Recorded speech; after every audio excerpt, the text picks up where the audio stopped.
नमस्कार दोस्तों, जय जोहार। मैं कौशल तिवारी और बिहनिया संझा में आपका स्वागत है। देश के प्रधानमंत्री नरेंद्र मोदी की अपनी धमक है, उनकी अपनी ठसक है और उनके सामने कोई नहीं टिक पाता है।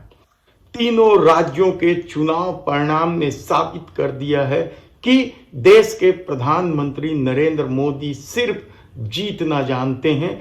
उन्हें किसी बात की कोई परवाह नहीं है कि मणिपुर आखिर क्यों कंट्रोल से बाहर हो गया है, इससे भी कोई मतलब नहीं है।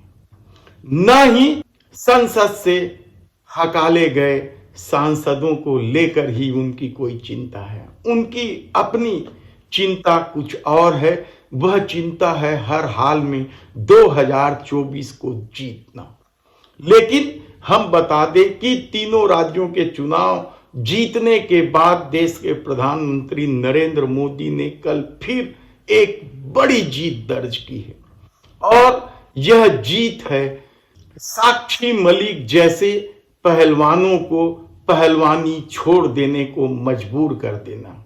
आप कह रहे होंगे कि देश के प्रधानमंत्री नरेंद्र मोदी का इसमें क्या हाथ है। दरअसल महिला पहलवानों के यौन शोषण को लेकर जिस तरीके से बृजभूषण शरण सिंह घिरे हुए थे और उसके बाद महिला पहलवान सड़क पर उतर गए थे, तो मोदी सरकार के मंत्री ने यही कहकर तो उन्हें आंदोलन से वापस लिया था कि कुश्ती संघ में चुनाव निष्पक्ष होंगे। बृजभूषण शरण सिंह कि अब वहां कोई बखत नहीं होगी।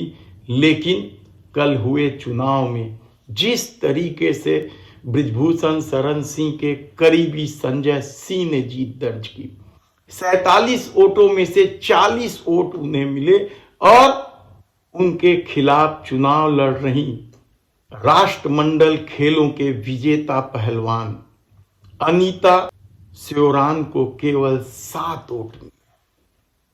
यानी आप समझ सकते हैं कि बृजभूषण शरण सिंह की धमक किस कदर हावी है और इसे लेकर क्या कुछ हुआ, यह एक अपना घटनाक्रम है। लेकिन हम उससे पहले बता दें कि बृजभूषण शरण सिंह उत्तर प्रदेश के दमदार सांसद हैं।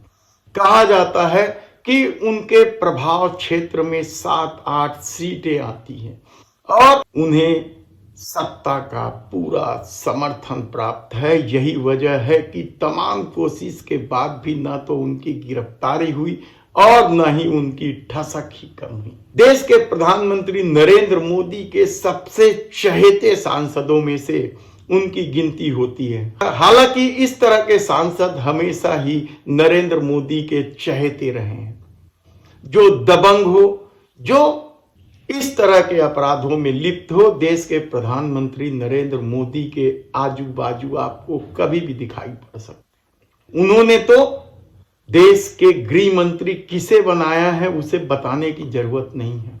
लेकिन कल जो कुछ घटनाक्रम हुआ, भले ही देश के प्रधानमंत्री नरेंद्र मोदी जीत गए हों, लेकिन ओलंपिक पदक विजेता साक्षी मलिक ने अपनी हार स्वीकार।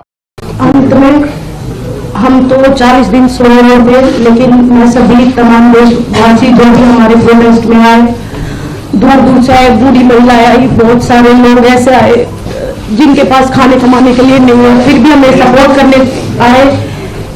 हम नहीं जीत पाए, पर आप लोगों का बहुत बहुत धन्यवाद। और एक बात और कहना चाहूंगी कि लड़ाई लड़ी, पूरे दिन से लड़ी, लेकिन अगर प्रेसिडेंट बृजभूषण जैसे आदमी जैसा ही रहता है, उसका बिल्कुल सही होगी है, उसका बिजनेस पार्टनर है, वो अगर इस फेडरेशन में रहेगा तो मैं अपनी कुश्ती को त्यागती हूँ और मैं आज के बाद कभी भी आपको वहां नहीं